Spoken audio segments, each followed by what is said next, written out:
Bismillahirrahmanirrahim. Assalamu alaikum and welcome to Sky is the Limit. I'm your host Khalid. But somebody once said, and I quote, "It's not how you used to be, it's what you choose to be." It's very important for a person, whether a man or woman, to choose the life that he or she wants to lead and the difference that he or she wants to bring in to the society and to the people around him or her. Now, my guest in this very episode is one such person. Born and raised in the United States, but belonging to a Pakistani family, she brought about a change not only in her family and her surroundings, but also in the community around her. She educated herself from different universities, has been part of different institutes during her career, and now is on the board of directors of an organization that is called IKDAR. Her name is Aisha Ijaz Malik, and we'll find out where she comes from and her story in this very episode of Sky's the Limit. Stay tuned.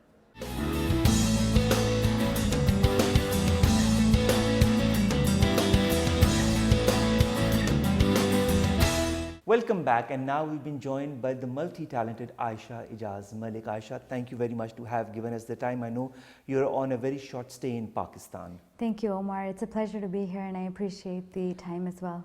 Aisha, you're part of two countries, that is Pakistan and the US. You were born and bred in the US, and you're the eldest of four siblings.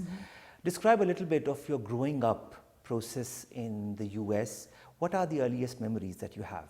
My earliest memories being raised in the USA initiated with my parents' divorce. All I recall is the different fights that they used to have, the arguments that they used to not be able to see eye to eye on, and just a different mindset between the two individuals. And luckily, the divorce process was very clean, very smooth, and we began residing with my mother.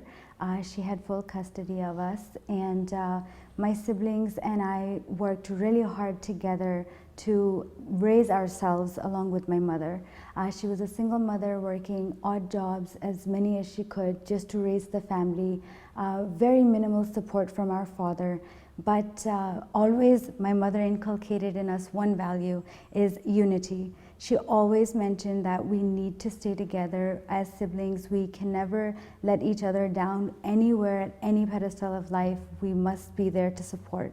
And so from there, we continued on that path of unity, had faith within ourselves. Mom inculcated a lot of discipline within us and kept us together. And then we proceeded on with working our part-time jobs, continuing school, and then progressing to college and university, and here we are today in different fields. I was in medicine, and then in IT now. My siblings, I encourage them that the new and up-and-coming field is IT, so you should definitely study there, and was able to bring them into cybersecurity and graphic design and computer engineers. So, mashallah, it turned out for the better. All right, Aisha. I always feel that it's better to be with one parent than be with two who are not having a normal relationship, because then it kind of transcends to the children, and their bringing up is not normal. And I can see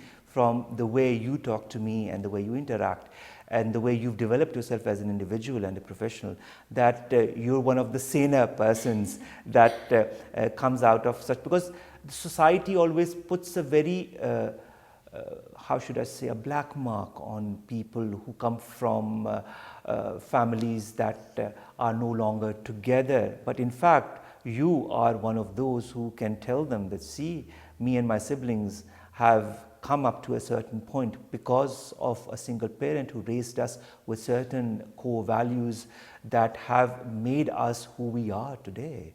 I would absolutely agree with that. Yes, there's always a black mark for a dysfunctional family. The children do not understand what because you're missing a father or you're missing a mother, so you're missing a part of your upbringing that parent was. Did you miss that upbringing while you were growing up? Did you miss the presence of a father while growing up? Did your mother kind of make up for that loss? The same way, when there's a death in the family and you can never make up the loss of a loved one, in the same way you cannot make up the loss of someone who's not present in your life. Luckily, my father did not live too far. he remained engaged with us as much as he could, and he was always supportive of us. He allowed my mother to raise us the way that she deemed best. And so, yes, although the father's presence of always being there, because for at least 7 years I did have the opportunity to see that love between the two grow, and I was the product of that love. True. So were your siblings. Yeah, so were my siblings. Unfortunately, they didn't see the love that sprouted from their own eyes, so they could never relate to the experience. But deep down inside of me, every day until this day, no matter how old I'll get, I'll miss every beautiful moment, precious moment when those two were together. But I'll definitely mention that it was helpful that one parent raised me with those values that would help me face the world today. And it provided no problem in being able to engage others, no problem in facing challenges, always received this message that, you know, have positive thinking, you can do it, and no matter what, you know, have tawakkul in your God, whomever your God is or superior being is, never lose faith, and everything will work out for the best and has a reason for why it happened. So once we adopted that, we all understood that, you know, there's someone superior to us who is taking care of everything and making it happen the way that it should. So brought the spiritual values in us, the religious values in us, and just humanity, you know, values of humanity for us. Was your mother a strict disciplinarian as a person? She was strict. Okay. Yes. All right. Very strict in the sense of not having bad behavior, not presenting ourselves in an ill manner, protecting us. She was very protective, and she ensured that no harm would come in our way, no wrong path would come across us. And so in that regard, I would say my mother shielded us very, very well, which allowed her to bring us up the way that she believed would turn us into the flowers that would blossom. Challenges in the US for a Pakistani woman, because your mother was a single parent after some time. She worked odd jobs, as you said, to raise you, and she worked very hard because all of you siblings have gone through good universities as far as your education is concerned. What are the challenges that you saw as a girl growing up that your mother faced, and also as a child when you were growing up? What were the challenges that you faced being a Pakistani American or an American Pakistani, however you would like to put it, and also being with other children who not all of them might be from single parent families? I would suggest that it is very difficult for someone being raised in a single parent home, coming across other children who are privileged to have both parents and see the love and the care that resonates there. That was one of the internal emotional challenges one must face, and not having really anyone to connect with or discuss those with, and having the taboo of society that, you know, a family is only that which has a mother and a father, otherwise it's dysfunctional. Just, I believe having to deal with those remarks or having to deal with those challenges of emotional output were very difficult. Aside from that, challenges, of course, financially ensuring that you're able to sustain your home, being able to provide food on the table, being able to take care of your daily lives, being able to go to recreational activities, after school activities, being able to engage with friends and just have a normal life as a child. Those were some of the challenges that were faced, but my mother ensured that we did not have any challenges that prevented us from leading a normal life. And she did that especially through always serving and being there for us and supportive in any initiative we wanted to take, and ensured that the community around her that did support her, that was positive about her actions, and ensured that the path was clear for her as well to provide for us, she ensured that sustained, and she never let that community go. And so I think that was another value, that she valued relationships. She allowed us to meet my father. She allowed and encouraged us to visit there as much as we wanted. She never broke that bridge. She never discouraged us from ever uniting with them or even meeting my father's family, etc. She really was supportive, and she's a great human being. And a role model. Yes, she is my role model. Yes. All right. Now, you started working, as you told us earlier in the interview, at a young age, as well as do all the other children in the US. They study and they work, and they kind of sustain themselves also that way. Did that happen with you and your siblings as well? You helped your mother out? Absolutely. One of the first things I'd like to mention here is that my mother initially started babysitting at home. That was the fundamental way of raising not only her children, but also others' children. And so with that, we helped our mother in raising other children as well, taking care of them, feeding them, and being there for them. So we started probably working since I at least was at the age of 7. And so being my mother's assistant, babysitting assistant at some point in life, and then in the USA when you're 15 and a half, you can begin working. So not only going to school for 8 hours a day, and then being able to work 8 hours a day afterwards and supporting the family, that has been ongoing since. I've been trained in such a manner that till this day, even with my volunteer work, even with my day job, even with college when I was there, I always had 2 things going on at least at the same time. It has become part and parcel of your daily lifestyle. It really has. And I wouldn't change that for the world, because I believe as opposed to just socializing and just, you should work in what your passion is, and you should deliver. Your output on earth is delivering what you were here to deliver, right? So if that, for me, for example, is delivering any care, any need,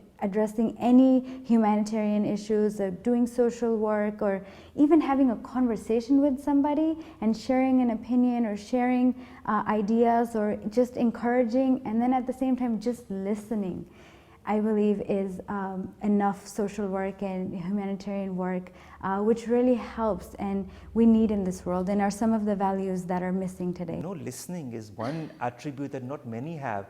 We all want to talk, but not many want to listen to the other person.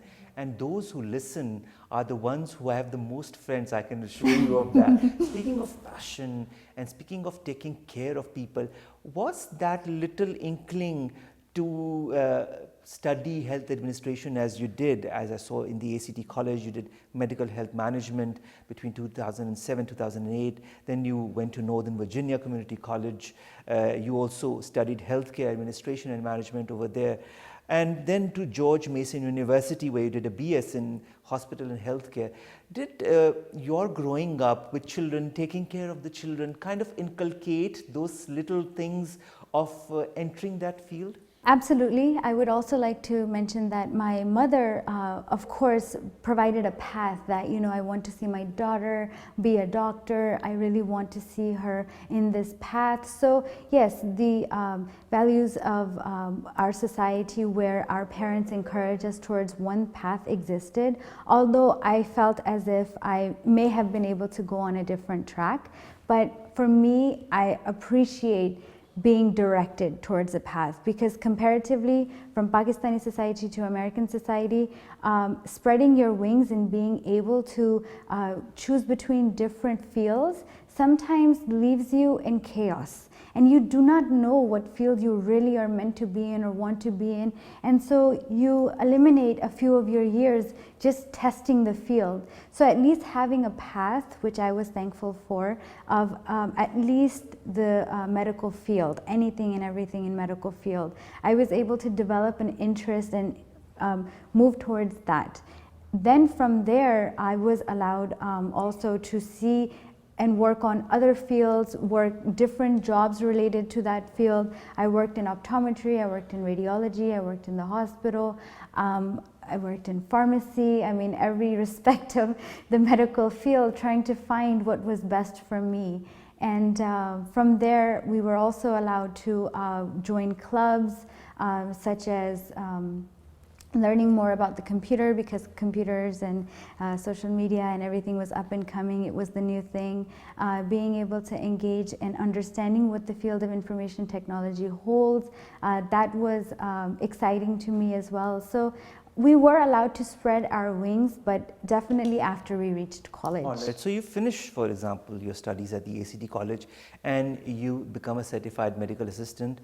You work at the Shanti Facility Practice Center for 1 year, and also work in patient access services as a registrar at the Prince William Hospital the same year. Then you go as a medical administrative and executive accountant for Capital Heart Care Center. For a year you work there. I mean, you keep on changing jobs.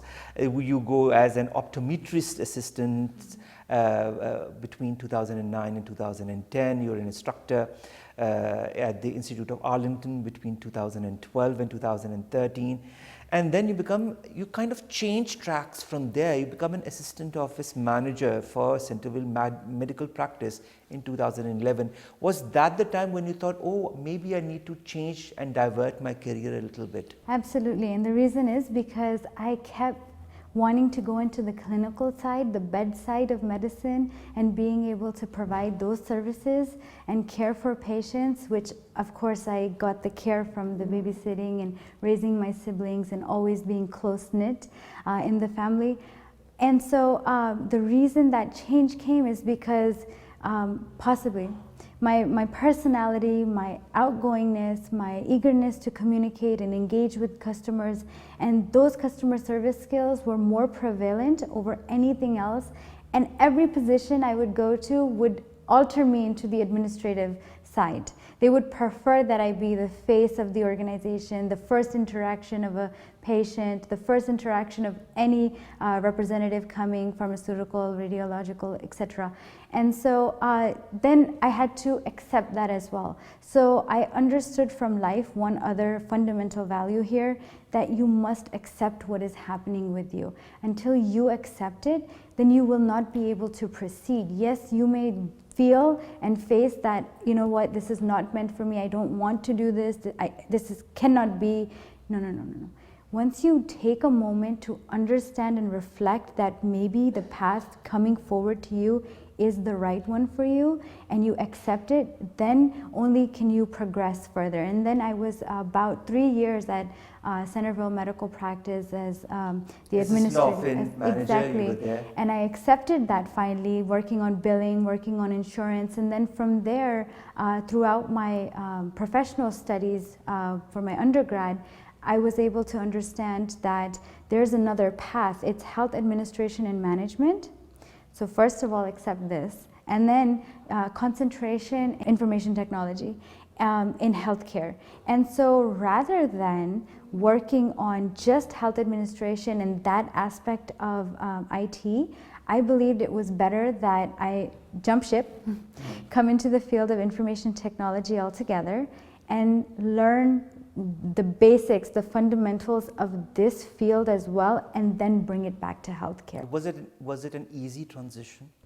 It was, because the interest was there for computers, for information technology, which we got throughout school, throughout the community college, and then social media. Facebook was up and running. MySpace was a thing at some point.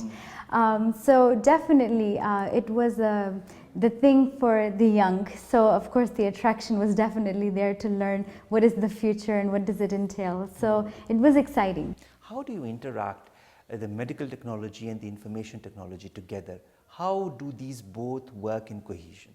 So with medical technology, the fundamental value of having integrated systems is very important. So with information technology, taking the information from any medical technology, being able to integrate it with your data systems, databases, and being able to extract the data. I mean, that data is what's most important. And then being able to share that through your electronic medical records and health records and disseminate it accordingly. It provides accountability and transparency, and it avoids duplication of any records, of any information. And so information is key in this day and age, so it's the information age, and we need to ensure that all information and data present are accurate. And so this is the merge which really attracted me as well, of why IT in healthcare is very fundamental, still something new being worked on in the United States of America. Absolutely new, phenomenal in Pakistan, I can say.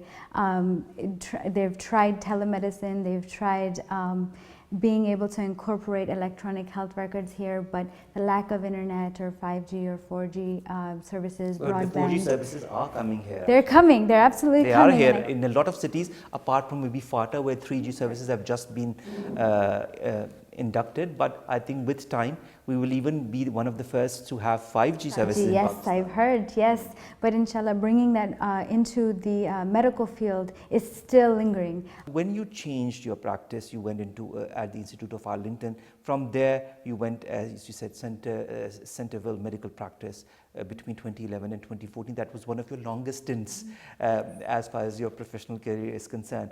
And from there you go as Senior Healthcare Analyst in 2014.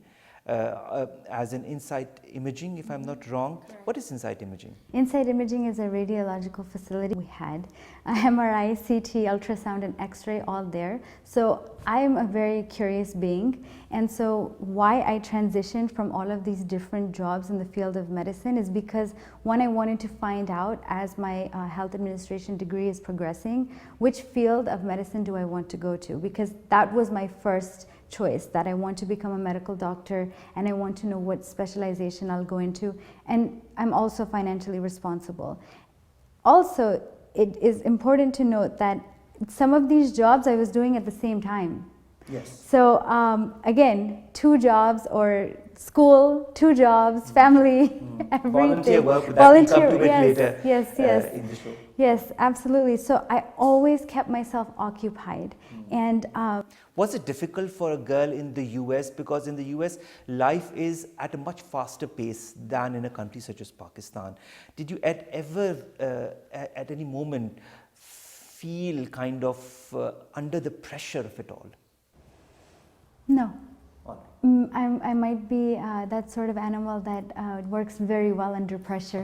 If I have too much free time, I may be the biggest couch potato you'll ever see. But no, I prefer it that way, because I had so many responsibilities laid on my shoulders when I was young that I guess life trained me to always be busy and always deliver and always be there for anyone and everyone in any way and shape or form that I could be. And so no, I wouldn't say that the pressure disturbed me at all. Here too, you said I'm here for a short stay, but the number of things that I'm doing in one day, I wouldn't have wanted it any other way. All right, because that's the way you've been brought up, that's the way you are, that's how you function. Yes, pretty much. And I think it's very important, because every person has his own way of functioning, of relating to situations, of dealing with personal and professional issues, and you've, mashallah, dealt with it in a stupendously good manner. Let's continue with your professional career. I'd like to mention one thing regarding my professional career. The most exciting position I till date have held was at the Court Reporting Institute, where I taught medical terminology as well as anatomy and physiology. And the reason I enjoyed that the most is because I was able to educate, and I was able to share my knowledge. And I believe that we may be stopped in society sometimes that don't share too much information, or you don't need to use your mind so much to guide somebody, etc. But I believe the only thing you're going to take to your grave is knowledge. So be sure to spread as much of it you have. Then why did you just spend 1 year there? Tell me about that. Unfortunately, Court Reporting Institute didn't do so well in that part of the county. That is why. They would have loved to continue with it. Yes, they wanted to have me continue, but unfortunately, about 1.5 years actually, I was there. So Aside from that, I did try to find other teaching jobs, but then life took other turns and I wasn't able to pursue teaching any longer, but definitely enjoyed. Let's talk about those little turns that you took for the better, let's put it that way. Senior healthcare analyst in site imaging between 2014 and 2016, but at the same time in 2015, you start working for the Lockheed Martin NSC as IT analyst. How has that experience been like? So throughout this time period, unlike a normal childhood, a normal student, I did not have the privilege of completing my degree at one go within 4 years. Mine were at intervals, and I was studying at the same time. That studying shift where I was now being introduced to health informatics, I was being introduced to senior health and living, community living, and then death and dying. Different aspects of healthcare were exposed to me. At the same time, my jobs, to learn more about them in the field and find what specialization would suit me, my jobs would switch. So with Lockheed Martin, when I initiated there in the field of IT, that was because my interest in health informatics and why in information technology I wanted to jump and take care of the two. I also studied for the A+, Network Plus, Security Plus exams. Didn't get a chance to complete those and take the exams, but that was sufficient enough for me to land this position with Lockheed Martin. You worked there for almost a year, and then you shift to the World Bank Group as a system analyst, and you're still working there, if I'm not wrong. Yes, that is correct. Well, that sort of becomes your longest stint professionally, doesn't it? How has that experience been so far, and what tempted you to stay with the World Bank Group for so long? The environment and their belief in the twin goals, which revolve around the United Nations Sustainable Development Goals, and encourage human development and sustainable human development. And because throughout my career, my studies, I was always all about developing humanity in any ways, inculcating values and sharing my experiences. So when I found an organization whose mission was all about this as well, it just resonated with me and sat well with me. And my team, the environment, the friendliness, the persuasiveness of them, encouragement, motivation of them, and the world of opportunity and possibilities that exist there were exponential and encouraged me to stay. I do love what I do there in the field of IT, in the customer service management aspect. But I mainly believe that what attracted me the most was their mission of human development. And that is also the same time of when I've been working with IKDAR. IKDAR means values. And this is the organization where I volunteer. I was executive administrator. I am now the board of director and board of trustees and a member. And so all about values throughout my life, all about human development, and all about sustainability. In your professional life, I brought it forward. IKDAR. But before we come to volunteer work, let's go into that last aspect of your professional career, that is at the International Finance Corporation, that you also started working for in 2017 at the same time as the World Bank Group. How do you manage all of that? I mean, I'd really like to ask you that question. I'm an opportunist.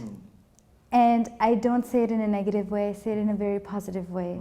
With having the positive thinking, with having opportunities present themselves, and with always engaging with my full being into any work that I do, I have been able to actually be elevated within organizations or be offered from other organizations to join. And that is why if I was somewhere for 1 year, some representative who saw me working in that organization, came in as a patient or so forth, would offer me another position and would like to carry me forward there. So I had an opportunity of growth throughout my life. That is why within the year I would switch and move in different positions. And work at 2 jobs at one time. At the same time, yes, correct. All right. Aisha, you're from an Asian background.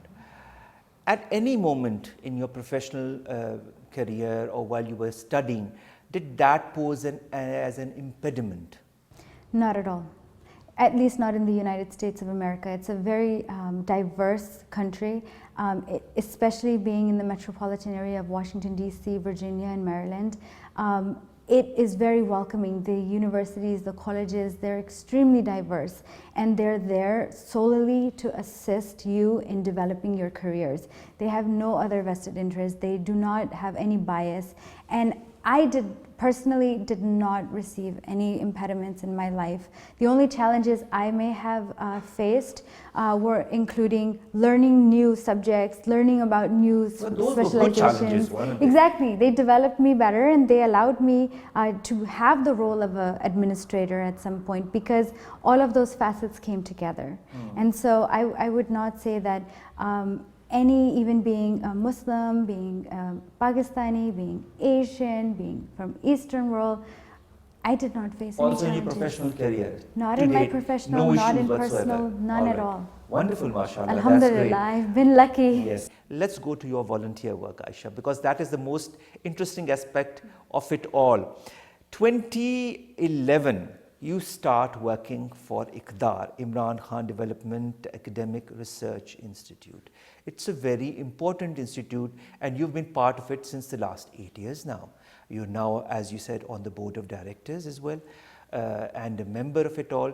When you joined it in 2011, what were the main philosophies that you had in mind that inclined you towards it? I had gone through many personal challenges in my life, and those challenges really brought me forward that I was seeking, desperately seeking, an institution, an organization, a friend, somewhere, some environment that really presented who I was from the inside. It was very difficult because personally I had a relationship in which I had become engaged and was about to be married, but that fell through.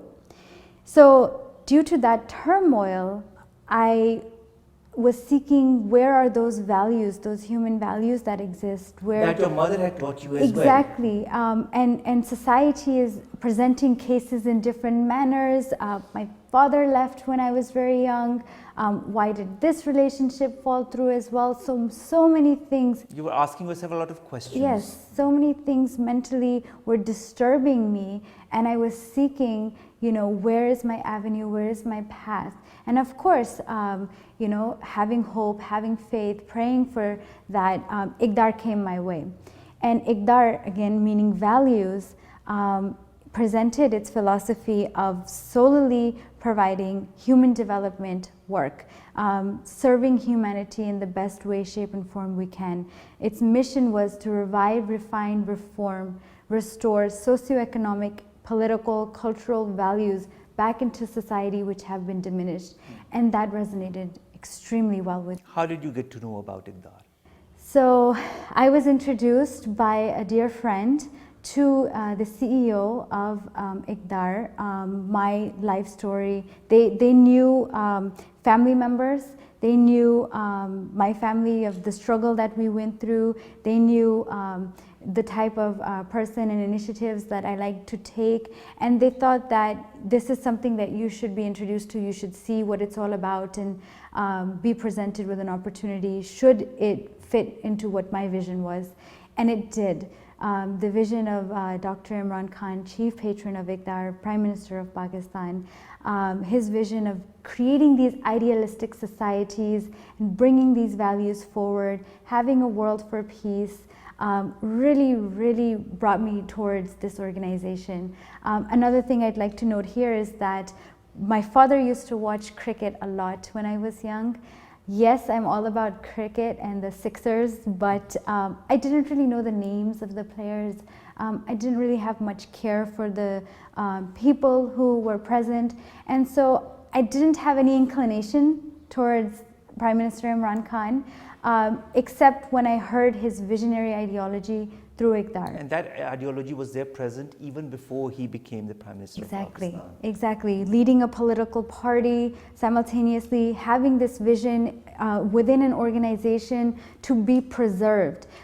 Political parties, unfortunately, on the eastern side of the world, in South Asia especially, if the political leader is no longer there, the vision in the party no longer exists. And so to ensure that that vision existed, this organization came into existence and was able to carry that mission. What were the objectives of IKDAR? What are the objectives, in fact? Absolutely. Human development initiatives, being able to provide projects, products, and services which are of quality and are state of the art, and really delivering human development the way it should be. For example, healthcare and education. So a healthcare project called IKDAR MIL, Medical, Medicine, Imaging, and Laboratory. No matter what, any and all facilities should include these 4 facets within them, and everyone should have access to these facilities and to these services, which we do not, especially in South Asia. There are some entities that do, and they charge exponential rates, and some of these facilities are so out of access that there is lack of transportation and lack of financial resource to even be transported there. So bringing a paradigm shift in the way healthcare services are provided here, providing affordable rates, providing a pay scale based on how much you can afford based on income. Amongst IKDAR's projects are also quality healthcare, but education, women empowerment, and gender equality, youth development, and sustainable cities, climate action, peace, and so many more. What are the facets that you work more on? Healthcare, education. Education is another one which is very important, and youth engagement and women empowerment through youth engagement as well.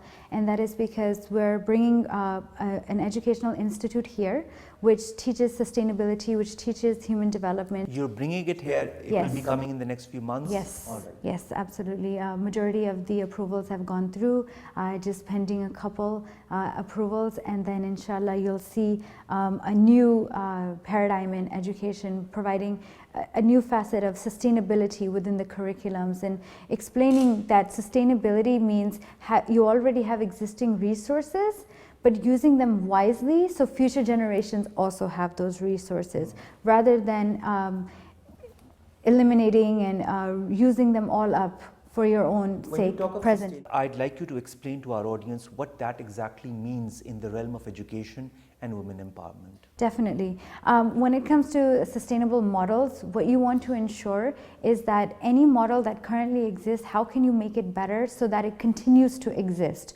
Not that you have currently built a model, it's currently functioning, and then it will be exhausted. You will not have the financial resources, the human resources, the basic logistics of operating that model, right? So sustaining it, finding ways and methods of implementation that will sustain it and allow it to continue to provide the services that it was meant to provide.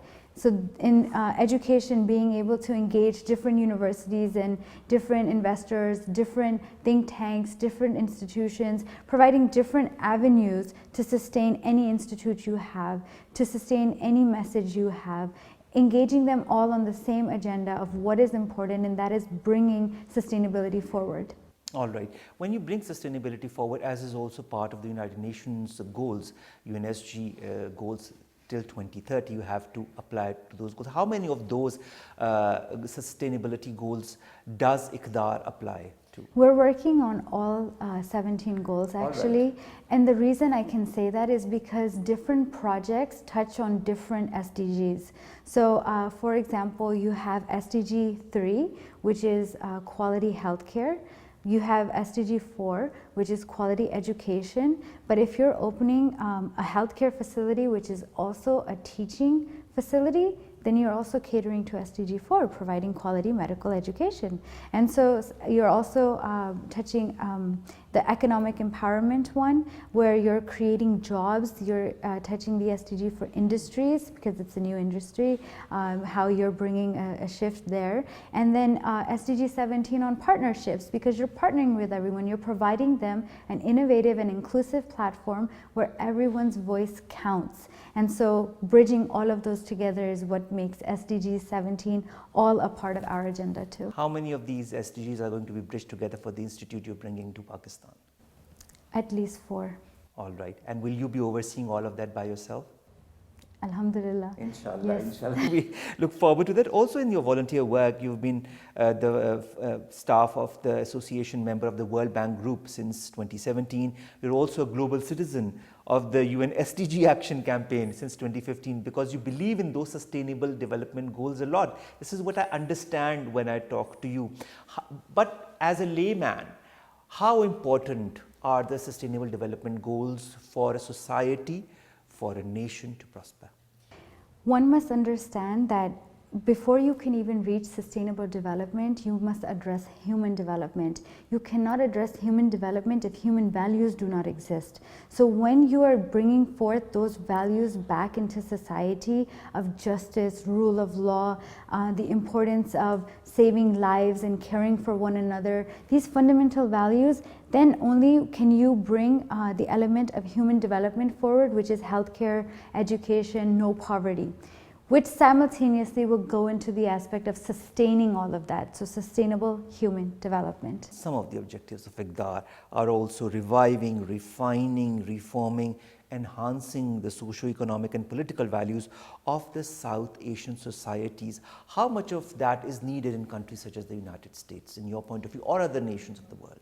It's extremely important, and not just for South Asia societies, but all societies altogether. But we focus on South Asian societies due to the cricketing personality of Imran Khan. It attracts all of those cricketing nations, and there is a heart in the world for Imran Khan, for his philanthropic aspect, for the work that he has done for the people, and how he wants to serve and continue to serve humanity. And in that fashion, being located in the United States, we're tackling the South Asian diaspora and uniting them, bringing them together, and ensuring that they understand that the value of human development is fundamental for any society to thrive.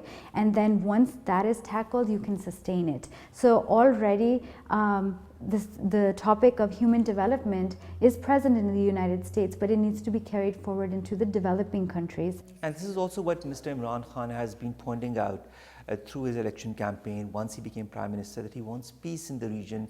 Through peace, can we develop as a nation? Can we develop as a society? Can we develop as a region as a whole? How important is peace for a society like IKDAR? Extremely important, because currently there are so many divisions. We have to understand, for example, in Pakistan, Quaid-e-Azam Muhammad Ali Jinnah had mentioned unity, faith and discipline. We have the faith. We need to unite in order to become disciplined. Once we unite, and why I'm bringing up unity is because we have so many different factions here. So many people are segregated into communities that are based on their last name, based on their caste, based on their community, based on, I wouldn't say skin color here as much, but I would say definitely on what your income bracket is. And so being in your religious choices, whether you're a minority in this country or not, so many divisions. But when it came to anything that involved any external countries, we all united. So if we understand that it doesn't matter what part of government you are, what political party you represent, what background you have, where you came from, if we all understand that serving humanity and coming together and uniting makes us stronger, then only can we present peace to the world. And so then we can engage in peace in South Asia, because we definitely need that, and not any sort of war, any sort of warfare, because it will bring much more unrest to the world than we already have. Finally, as far as your work in the organization is concerned, you've also been encouraging, urging and reinvigorating people of different communities and also the communities and societies to become more conscious global citizens by integrating those fundamental human values? How important it is to make people conscious of who they are or where they belong to, of inculcating the core values, human values in them that many have forgotten in this day and age? It is vital.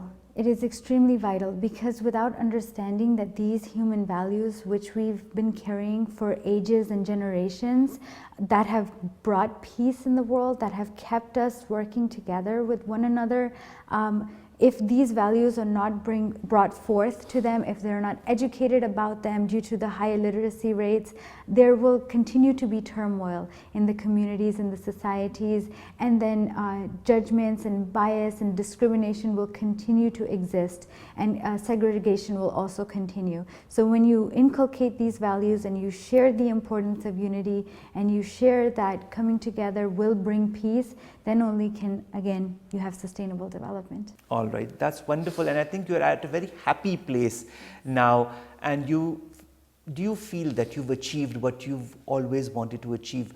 If you look back on all the hard work that you've put in your life, I mean, you're still a very young woman, but on all the years of hard work that you've put in, the professional careers that you've had, would you have wanted to change anything if you were given the opportunity to relive your life? I absolutely would not change a single thing, because every interval made me better and stronger into who I am today. I'd also like to share a message with the women and girls of society, and I'd like them to know that first, believe in yourself. Never doubt yourself, regardless of what the society may pressure you into thinking. Always know that you have a mind of your own, you have your own feelings and emotions, and you should never subside those. And so when you understand yourself, you know what you want and what you're seeking, and the feelings that you're having are right, then only will the paths begin to open for you. So definitely opportunities exist for everyone. I don't think it matters what your sex is, gender is, what your race is, where you belong to. I don't think any of that matters. The only thing matters is your willpower to do anything and do anything about whatever your passions are. What finally, Aisha, should we look forward from you in the coming months and years? What do you have in mind? Because the way you've changed and evolved as a person, you might spring us with another surprise next year. My last thing that I'd like to say is that the youth are very important. It doesn't matter if you're female or male, but the youth engagement today, especially when Pakistan's population is 2/3 under the age of 30, it's very important to understand that the engagement and empowerment of youth are the future of our nation here. Also youth across the world, bringing them all together. One of the fundamental projects that we're working on is bringing and bridging the gaps between all of these societies through youth cultural exchanges, youth educational exchanges, and just understand that educating, training, providing skills and technical assistance, and providing opportunity for growth and engaging the youth is very, very important into any society becoming and being uplifted. So that means that we'll be seeing you more in other projects, whether it be related to IKDAR or others, in involving the youth, in involving the women, in bridging the gaps, in pushing towards peace in the whole world and making the world a better place to live in. Aisha Ijaz Malik, thank you so very much to have joined us. Ladies and gentlemen, youth, women empowerment, peace are the three major things that we need in any society right now, whether it be Pakistan, the United States, or any other part of the world. These are those components that make and will make the world a better place, and it is due to the hard work of people such as Aisha Ijaz Malik that we'll inshallah be seeing that in the months and years to come. We'll see you again at another episode with another guest in the same Sky is the Limit. Take care of yourselves. Allah Hafiz. And as a woman, as a young man or woman, if you're watching this show, keep working towards your passions, your ambitions, and try to be a better person by inculcating those core human values that Aisha has talked about, and bridge those gaps between societies. Allah Hafiz. And Aisha, thank you so very much.